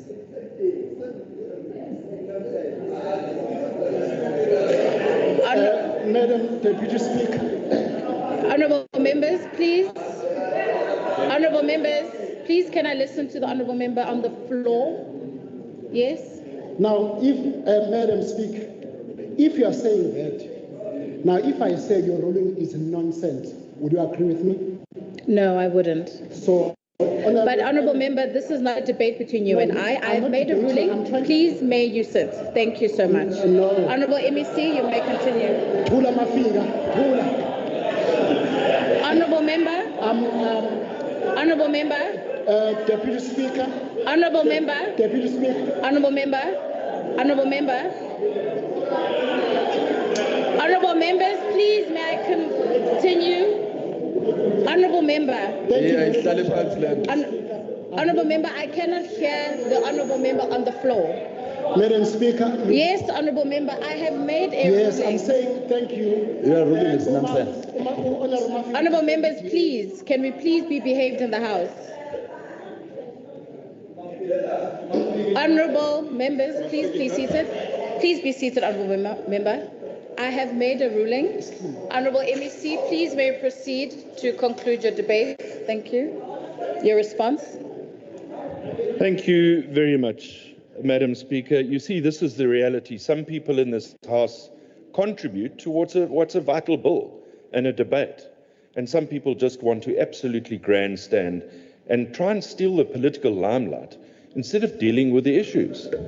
Now, that's the reality. Now, you know, they say empty vessels make the most noise. Well, it's definitely on the left. I can hear the empty vessels. You are an empty what the MK must tell us. Please, can we please settle? What the MK must tell us, and you know, are we adults in a room discussing 200 million rand, or are we just here to vacillate and grandstand on certain issues? Thank you, Honourable MEC. Honourable Kika, what rule do you rise on? Madam Deputy Speaker, I rise on Rule 75(1).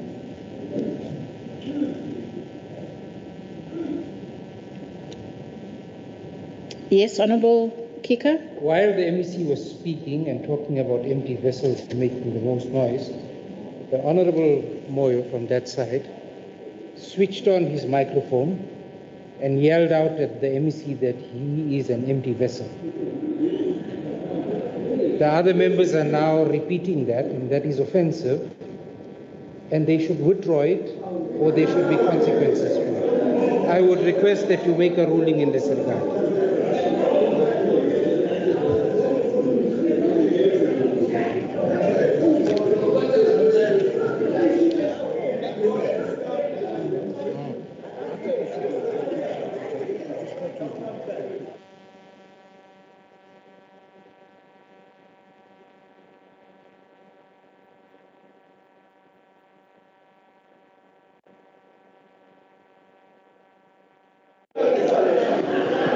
Honourable members, can we please have order in the House? Honourable Deputy Chief Whip, please can I ask you to sit while I deal with the first matter? Thank you. Honourable Kika, you may rise. Thank you. I've heard your ruling and not ruling. I've heard, and I will refer it to Hansard, and we'll get back to the House in the next sitting. Thank you so much. Honourable Deputy Chief Whip, what rule do you rise on?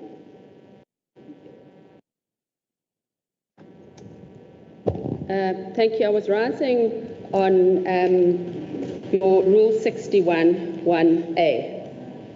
Unfortunately, I think that we are getting deliberately interrupted by the Honourable Member over there, and if you can please make a ruling on that. Thank you. Thank you, Honourable Member. I will not. It is for a rule for me to do and for the person who is speaking, which is the MEC, and I'd like him to please return to the podium so he can continue his response. Thank you. Thank you very much, Madam Speaker. You know, my late mother taught me that sticks and stones may break your bones, but words will never harm you. So you can say exactly what you want to say. I'm here to do a job and to get a job done. Here's the reality, Madam Speaker and honourable members. We're debating about the additional allocation for human settlements and for education. There's another critical area that we're missing, and that is what Treasury is going to spend in the next budget on the e-procurement system and an internal audit on the Department of Education. Now, those have to be the most forward-thinking actions that any provincial treasury can take.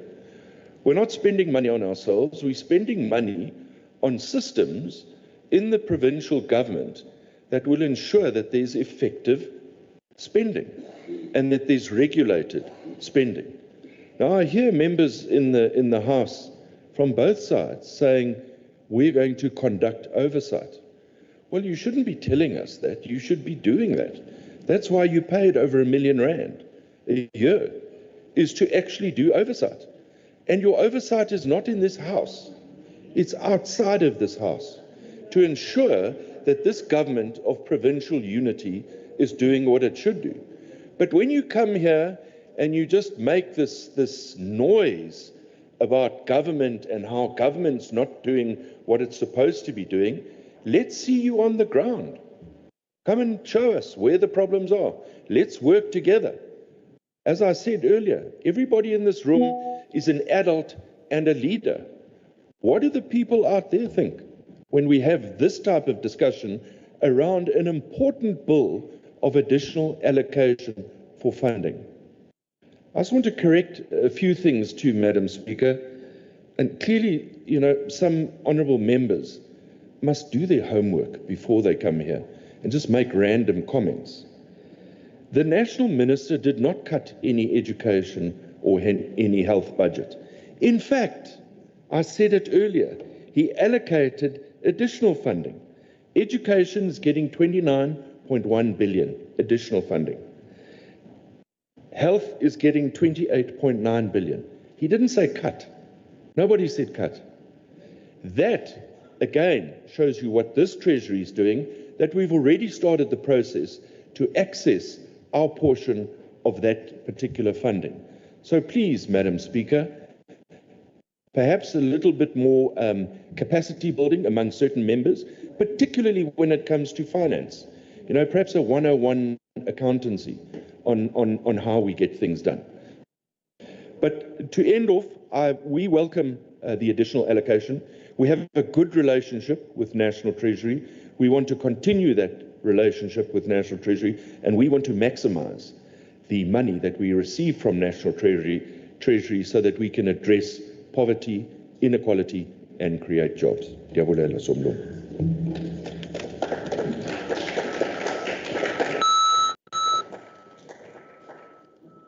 Thank you so much, honourable members. We've come to the end of the debate.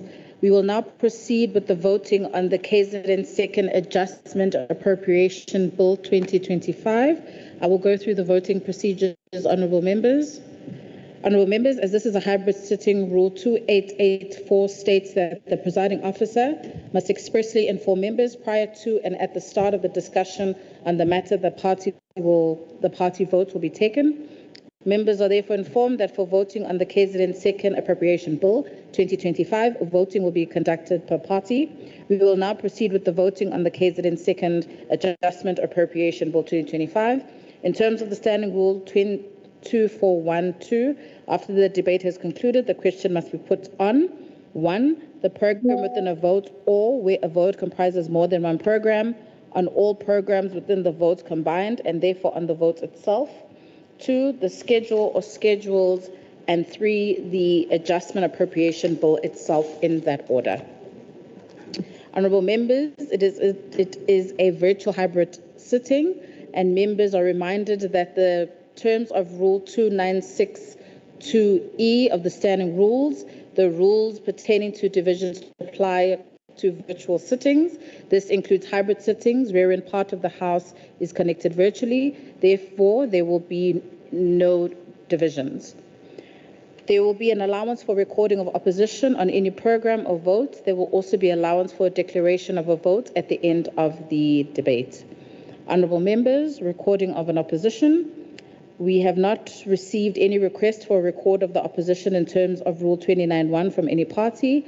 As there is no deadline for this request, parties may also feel free to do so. In accordance with past practice, all recordings of opposition will be dealt with immediately after the question has been put out on the particular program with the votes in which the party wishes to record its opposition. Honourable members, we have not received any request for the party for a declaration of vote to address the House for 3 minutes after the question on the entire bill has been put out. There is no deadline for the submission of such request. As is customary, I will, after the bill has been voted for, permit all parties to make a declaration of the vote in terms of Rule 91.2, if they wish to do so, starting with the IFP, then the ANC, then the DA, then the EFF, then the NFP, then the MK, in that order.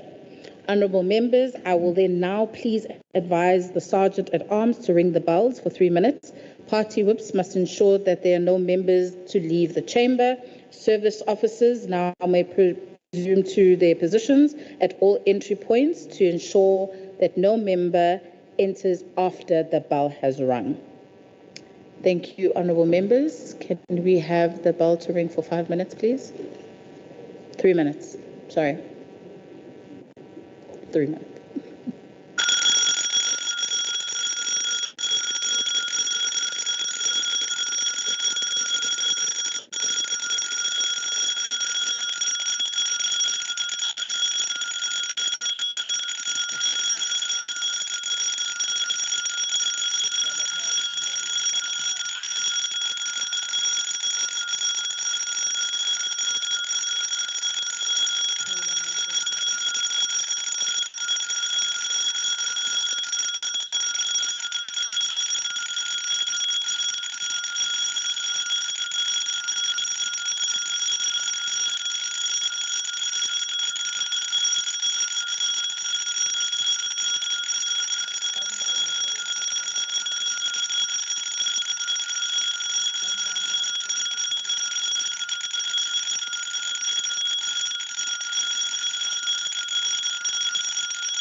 Thank you so much, honourable members. Can we make sure that the doors are locked? Whoever's outside is outside.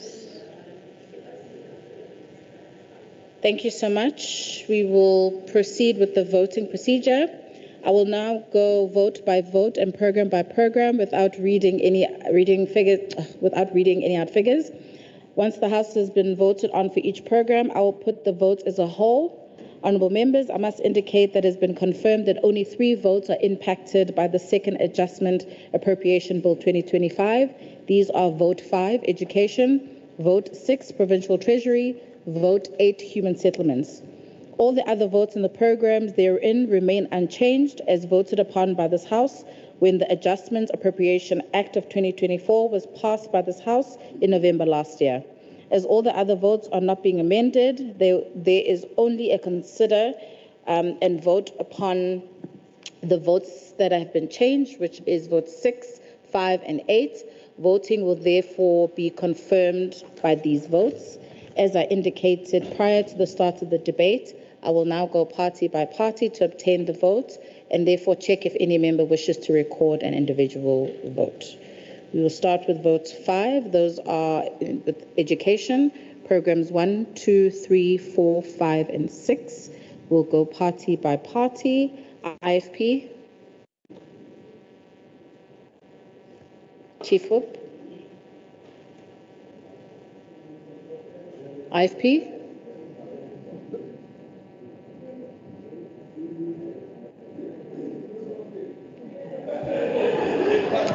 Honourable members, we are voting. IFP. Thank you, Madam Speaker. Madam Speaker, we have all present. Pardon?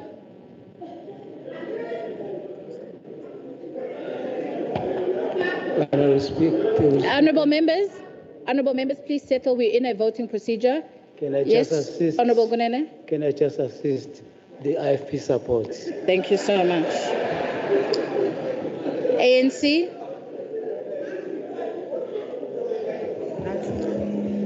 Honourable members, please can you settle? We are in a voting procedure. Yes, Honourable. Thank you, Honourable Speaker. The African National Congress supported this adjustment bill. Thank you. Thank you. DA. Madam Speaker, the Democratic Alliance supports. Thank you. EFF. Thank you. The EFF supports. Thank you. NFP. I support.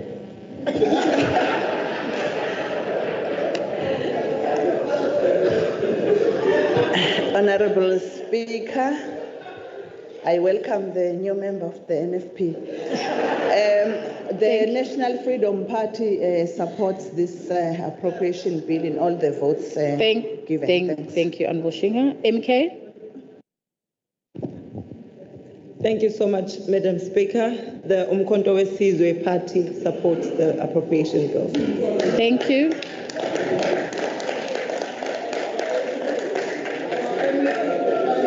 Honourable members, Honourable Makubane, please. Honourable Duma, please. Members, I have the votes for all parties. Is there any member who wishes to express an individual vote that is different from their party vote or to abstain? If there is none, can I ask for the tally of the vote, Secretary? Thank you, Madam Speaker. For the record, members present, 79, 1 vacant seat, 72 physically present in the House and 7 connected virtually. Votes in favour, 78. Votes against, nil. The member presiding does not have a deliberative vote. Thank you. Thank you so much, honourable members. I therefore formally declare the result of the vote as follows. In favours 78, votes against nil, abstentions nil. It is recorded that the programmes are supported. Thank you. Members, for the sake of expediency, for the remainder of the programmes and the votes, I will simply ask if there is any party that wishes to vote differently on how they have just voted. I trust that is okay with all political parties. Can the ayes just have it? Those in support of vote 5 as a whole, is there any party that wishes to vote differently to how they have voted? Is there further or any member that wishes to vote individually or to abstain?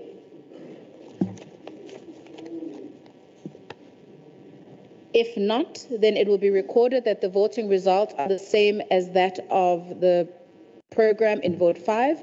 It is recorded that the vote is supportive. Thank you, honourable members.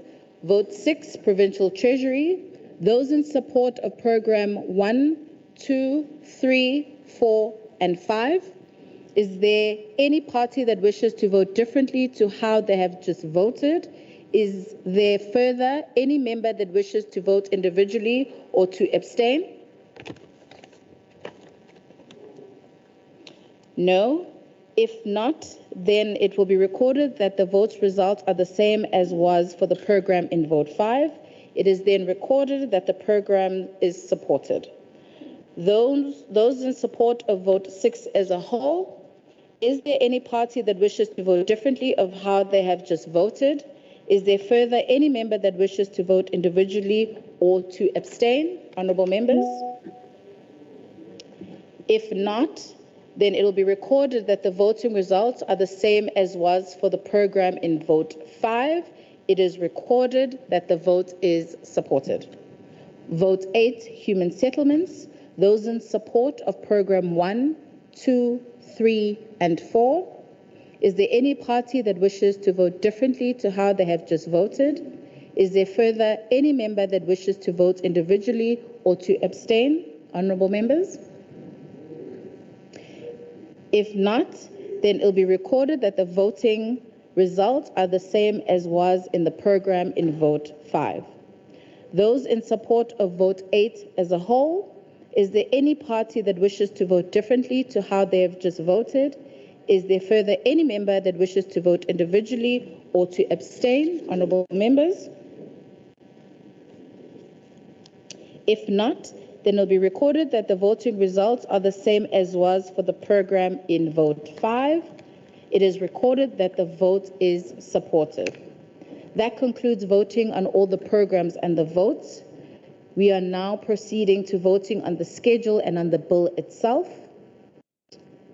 On the schedule and the bill, those in support of the schedule to the KZN Second Adjustment Appropriation Bill 2025 and on the bill itself. Honourable members, I will go party by party. We'll start with the IFP. Thank you, Madam Speaker. The IFP supports. Thank you so much. ANC.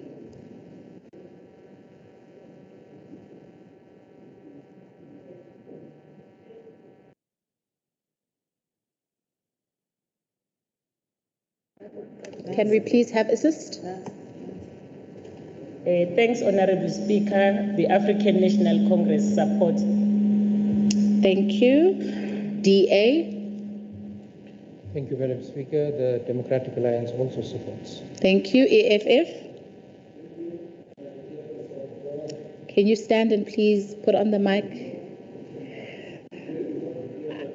The mic, please. It needs to be recorded, Honourable Twala. May Honourable Twala please be assisted? No, I'm done. I'm not on now. Order, Honourable members. Honourable Twala, you may proceed. Thank you. The EFF support. Thank you. NFP.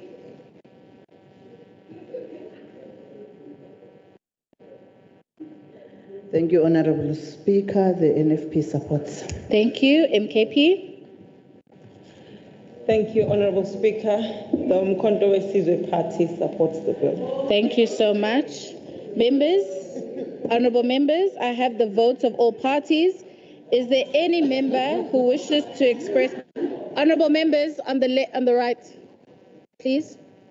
Members, I have the votes of all parties. Is there any member who wishes to express an individual vote that is different from their party vote or to abstain? If there is none, Secretary, can we have the tally of all votes? Thank you, Madam Speaker.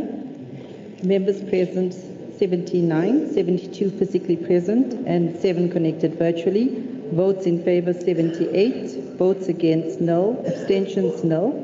Member presiding does not have a deliberative vote. Thank you. Thank you so much, Secretary. Honourable members, I therefore formally declare the results of the vote as follows. Votes in favour 78, votes against nil, abstentions no.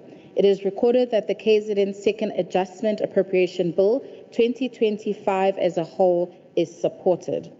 That concludes the voting on the bill. Secretary, please read the bill into record. The KwaZulu-Natal Second Adjustments Appropriation Bill 2025.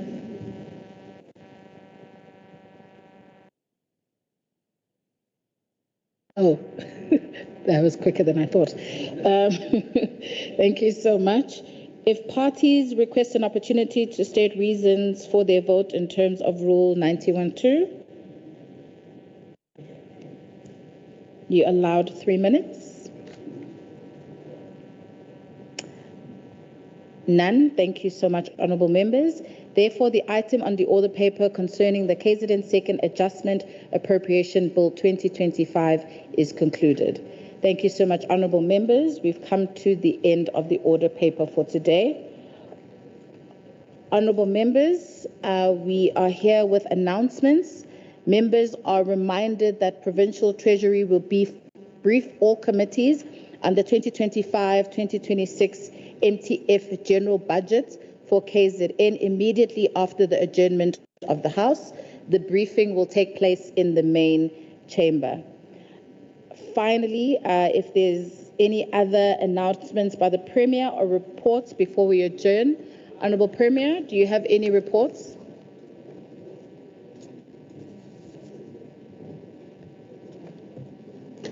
Thank you, Madam Speaker, Deputy Speaker. Members of the Legislature, I have no announcement. Thank you so much, Honourable Premier Mpemba. I have a final announcement. The Chairperson Committee will table the Ilembe District TLTP close-out report. Thank you so much, Honourable Members. This brings us to the end of our sitting. Thank you so much for today. The House stands adjourned. Thank you.